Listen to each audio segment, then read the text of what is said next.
House of the Dragon Season 3 has started. We have 3 episodes so far. I'm pretty sure episodes 1 and 2 were supposed to be the penultimate, I can never say that goddamn word, penultimate episode and the finale. But for whatever reason, there's a few different stories going around why, like budget cuts or whatever, saying that was the reason why. I have no idea why, but that they were cut from season 2, but whatever. Season 3 starts off with a bang. I just have minor gripes that I've seen so far. I'm going to get those out of the way first, and then have my praise. I feel like I know there's been some book changes. I just started reading the books, and I'm not that far to where I've spoiled anything, but I have heard certain things, and I know the writer for the show, Amanda Hess, she has changed a lot of things, some for good, some for not. I'm not a fan of a lot of the reasons why she changed certain characters, and I'm not going to get into that. It's her. It has to do with her personal politics and personal views, and I'm just not a fan of that when people do that and they think they know better than the writer. And in this case, you can look up a lot of things that she has said. And it's just not right. You know what I mean? It's incorrect. It's very ignorant. And some of the stuff she says, you can tell she's a very pretentious individual. And I'm just not a fan of the reasoning why. Some of the characters, I feel like with the decisions that they've made, they come across kind of dumb. Some of the things they do are kind of stupid. Rhaenyra, she charges into battle. And then there's a lot of, I guess you could say, last minute decisions, emotional decisions, and it doesn't have these characters come across as intelligent, as if they'd be good leaders. I know in the books, Alicent and Rhaenyra, there's no like romantic or best friend chemistry between the two. They're not even really best friends at all. Which, give or take, I guess, maybe that's a good thing for the show. Maybe it's a bad thing. I really don't know. I do know they really try to soften these characters and make them, I guess you could say, victims. But in the books, they are not. And even in the show, too, I think sometimes they do things in the show and they try to make them victims, but they're really not, because they do some really shitty things. And I think that's part of Game of Thrones, right? Characters are usually morally gray. In the book, I know Alicent does a lot of devious stuff to get her family in a position of power and really isn't a good character. And I know Rhaenyra is really distraught with grief a lot of the book as well. But the two do not like each other in the books at all. I know, for instance, as well, Daemon is a very morally gray character. They portray him as like a bad husband or not a good father. Where in the books, he actually is. And Matt Smith, even though they try to make him be this, this asshole, he has such good charisma, and he does the role so well. He has become one of people's favorite characters, and I think even Amanda Hess had said that she's like, well, I don't understand why people like him. He's a bad character. It's like, because he's a great actor, you know what I mean? And I think he does such a good job that he's very entertaining, and the charisma really pulls you in. And for me at least, he's my favorite character on the show. And they do some stuff too, again, like Jace. In the book, Jace flies low because one of his brothers from the Vale, they actually get kidnapped. So he's flying low with the dragon to try to find his brother. But normally in the books, that's the reason why dragons are so powerful, is because they're flying high. And not all the time, the scorpions can damage the dragons unless they're young, kind of like Jace's dragon was. But he's flying low for a reason. Whereas in this, they're flying low, burning the ships. They don't need to, because they're dragons. Their fire is going to reach a very long, and their fire is supposed to reach a long distance. Where in this, they have them flying low. And in the book as well, Rhaenyra is distraught and bedridden after Lucerys is dead, and Jace does a lot of the heavy lifting for his mom. And in the book too, he comes across almost like a Robb Stark, to where he is this great leader. And he is, like I said, doing the heavy lifting for his mom at the moment. And then when he dies, you kind of feel it a little bit more. I don't think they did a good job of portraying that in the show, and they almost try to make him lesser than, in a way, which I wasn't a fan of that. There's also in the book, Damon he used to lead the Gold Cloaks, so he was the one that was supposed to convince the Gold Cloaks and have them do the swerve when they storm the Capitol, when they storm the city, I guess it is, it's King's Landing. But in the show, they had it be Alicent. Well, for me, that makes Rhaenyra and Daemon pretty stupid because they storm King's Landing, but they don't know if there's a trap, right? Because they have to go into these buildings. Their dragons are on the outside, so they kind of lose their power there. And the only two people that go into the castle are Daemon and Rhaenyra can't even fight, And so you have all this army, challenge them. It's not like he's going to be 1v50 people. That's just kind of silly. And when it comes to Game of Thrones. And so I thought it made him come across as like very unintelligent, as far as leaders and strategists go. So I thought that was dumb. There's no point in that. And when you could have just left it how it was, and that way they knew they weren't walking into a trap because Daemon had already laid the seeds. And it just makes Rhaenyra come across as a very unfit leader. And if you want to make her protagonist in the show, you got to give us reasons to root for her. And I don't think that's one of them. Now, I think my critical brain picks up on that stuff where a lot of people probably don't, but I do see things like that. And I'm like, that's just, that was such a boneheaded move to do. And then they also fast track grief in this. I think season 3 has been Emma Darcy's like strongest season so far. They let her grieve Jace. And she does such a great job. She did such a great job, not folding under the pressure of, being queen. And it's funny because like her taking the throne and going through the day-to-day activities of season 3 or episode 3, it's like you take over a store or you're taking over a position and the person before you really let things go to hell. So you inherit all this baggage right off the bat. And she's having to, they have like the noise buzzing in her head or like the high-pitched whistling or noise. And I wonder if that alludes to her going like batshit crazy or just be like, you know what, fuck this, I'm killing everybody type thing. Instead of being a benevolent leader, she's, or a leader like her father, a beloved one, she becomes a dictator. But like I said, I haven't got that far in the book, so that stuff isn't spoiled for me. But I think she does such a good job this season, and because she has something to do. And I know in the books, Rhaenyra doesn't have as much to do, so I guess that change in the story is a pretty good one. But yeah, those are some of my nitpicks, right? Like they don't let people grieve. Alicent, she loses her father in season 2 or episode 2, and then in episode 3, it's like she's fine, and she was close to her dad. So I think that's kind of weird. You didn't really get a chance to see, I guess you did a little bit. You get to see Rhaenyra grieve Lucerys.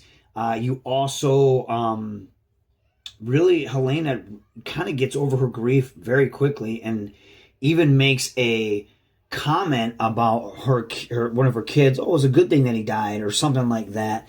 And I just was like, that just seems in very poor taste.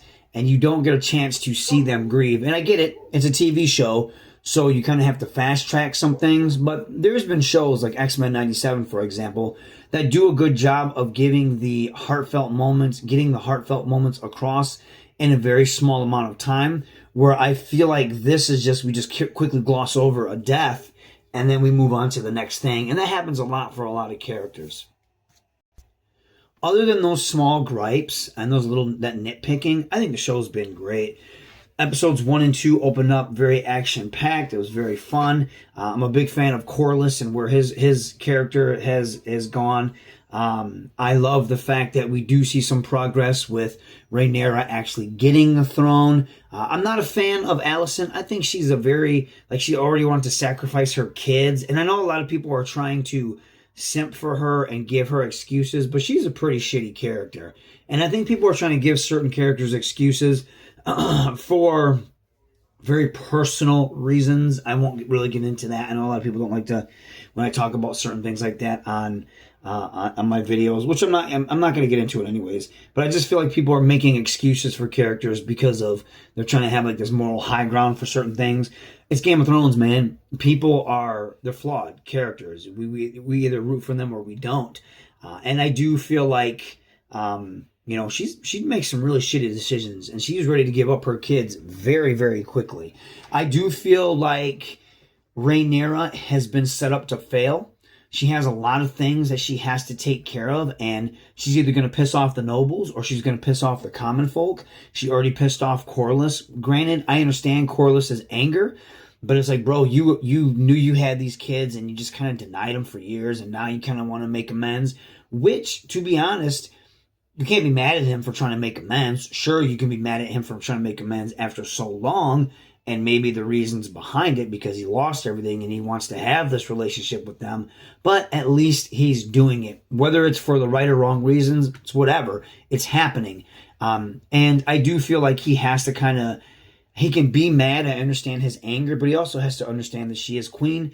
And, she didn't say she wouldn't give his sons his name, allow that to happen, but she does have to let some time chill because she just got into this position of power, so she can't just all of a sudden start doing that. But that creates this tension, and so I could see people probably turning on her. Definitely Ulf. I think Ulf is going to turn sides. You already see Alice Rivers, who I don't know if the book she's that prominent and powerful of a character because she obviously holds a lot of power in dictating how certain things are going. I don't know if she holds that power in the book, and I feel like they kind of did that because, Sarah Hess wants another character of that nature to hold that power, which again, if that's influencing your decision, I'm not a big fan of that, but I am a fan of the mysticism and the magic and the mystery of Westeros. I like the fact that you have dragons, you have giants, you have giant spiders, you have the Night King, you have these creatures and this fantasy part of it with this grounded politics. Even Daemon had mentioned in episode 3, the city where men may have wings. I thought that was really cool. That's the type of Westeros, that's the stuff I want to explore more of. And I like the fact when they were on the island, I think it was the Isle of Faces, that there was the green men on there, and she does have the power to influence and show these visions, and of course the weirwood trees and stuff like that. I love stuff like that. I think that's always intrigued me about Game of Thrones, and that's kind of been some of my favorite stuff. I know a lot of people like the political aspect of it, which I do too, but the mysticism and the fantasy part of it has always intrigued me the most. I love that type of stuff. But she obviously has Aemond in her care now. I definitely see her doing something to where she helps him defeat Daemon, most likely, or they'll end up killing each other. Because Daemon probably, pissed her off when he was like, look, you don't get to get Harrenhal, you're not a lord, and all this other stuff. Which technically he's not wrong, but Daemon can be a dick the way he delivers news. I'm not a big fan. I know Massaria has a prominent role. For some reason, she gets on my nerves. They've really boosted her role in the show. Again, I think that's Sarah Hess's decision. Obviously, it is because she's the one writing it. And I don't know, her character just isn't it for me. I'm not a big fan, and I don't know if it's maybe because I'm a fan of Daemon, and so I'm just not a fan of hers, and maybe because it's the tit for tat, and I feel like she kisses the queen's ass, she kisses Rhaenyra's ass a lot, and she's trying to be like the good kid, you know what I mean? Look at me, I'm doing good. I don't know, there's something about her that really annoys me, and I'm not a fan of her, and I feel like she's supposed to be the master of whisperers, but she comes across as like a very shit version of that. Where he does a really good job. And I feel like maybe Aegon is going on his redemption arc right now, going on his spirit walk, so to speak, and maybe he'll change, and maybe he'll come back as a just leader. And when we see Rhaenyra kind of things crumble around her, he'll swoop in and take the throne back. That's my guess. I honestly, like I said, I don't know what happens, but that's my guess. I do see the Greens winning this because they are making Rhaenyra the main protagonist. I do see some things going wrong in her future, whether it's her getting a little bit more stricter and just killing people, or people betraying her and putting her at a weakened end, and then Aegon coming through and scooping up the losses on her end and turning them to wins for him. Although he doesn't have a dragon, we saw Sunfire was dead, and I was curious about that, so we did see that. So yeah, I'm curious to see what happens, but I thought these episodes were really good. Amanda Darcy, she's been the standout, I feel like, this season. She's finally having something to do, and she's killing it. I think she's done a great job. It's been action-packed. I know I saw some people complaining about the battles, saying they're too quick, and I get it. I totally understand that, but there's only so much you could do. I think there's only like 6 or 8 episodes this season, and 2 of them are technically from the last season. So, I don't know. I still enjoy the show. I think this season has been way better than 2, and I rewatched 2, and I did think it was okay. I understand why people didn't like it. But other than that, the show's been strong, and I feel like this has been a better season. And so far, for me, even though we're only 3 episodes in, it's been on par with season 1. It is fun to watch, and it is interesting, and I can't wait to see where it goes. I will be continuing to read the book. And then the little swerve at the end, the guy that plays Edmure or Armand Tully, man, that guy's such a scumbag. Not even a scumbag, but he comes across as a pompous prick in the short amount of time that he's had. And I think he's been great. And the whole switcheroo, that scene at the end, I knew something was going on with that kid. And then as soon as Allison comes in, she has that big bug-eyed look. And, she's like, I'm like, oh shit, that's not her kid. They pulled the old switcheroo, and I was like, oh damn. And then I was remembering too, I was like, wait, didn't that kid have like red hair in the first episode? And I was like, I don't think this is the same kid. And lo and behold, it wasn't. And I thought Rhaenyra was going to kill him right there, but she's going to kind of lose her shit. So I'm curious to see how she's going to get out of this. He really put her in a pickle. And I like that. And it was a good way to end the episode. And of course, you can't wait until the next episode. So yeah, season 3 has been great. Have you guys been watching it? What do you think? Are you going to wait till all the episodes out, to watch it and binge it? Do you like the season so far? Have you read the books? How does it compare? Do you like the changes? I think some of the changes have been good, and whereas there's a lot of changes, not a lot, but there's some changes where I don't like, which I've mentioned, and I'm not going to get into too much detail about that. But season 3 so far has been a win in my book. So what do you guys think? Sound off in the comments.